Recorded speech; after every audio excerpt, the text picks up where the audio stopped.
Attorney, sisimulan ko na po dito po sa naging pahayag ni Representative Terry Ridon kung saan sinabi nga po niya na dapat malinaw na specific lamang yung nakalagay po doon sa SALN at dapat daw ay idineklara yung cash on hand at in bank ng isang government official. Pero nabanggit nga po ninyo, nasa others category siya.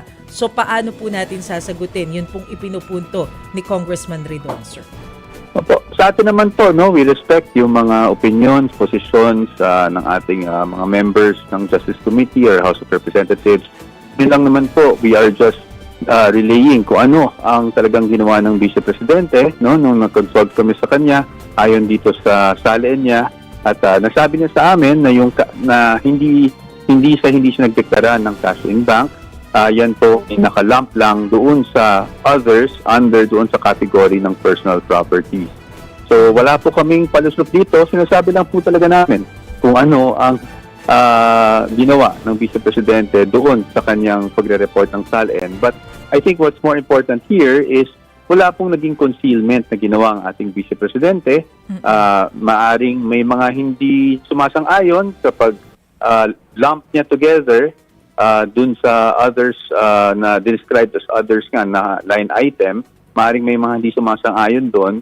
Pero klaro naman po na wala pa rin pong willful concealment o pagtatago ng kahit ano ang ginawa ang ating Vice Presidente.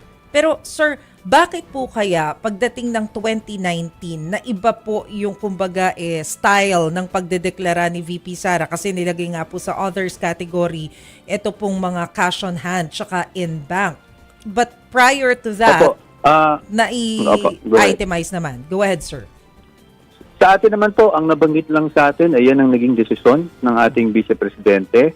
Ngayon, we are not aware of any prohibition as to the way that she reported it. And masasabi ko nga po, kung kami nagpapalusot, siguro, ang dami-dami na naming sinabi, pero yan lang po talaga ang pawang totoo at yan lang po ang masasabi namin.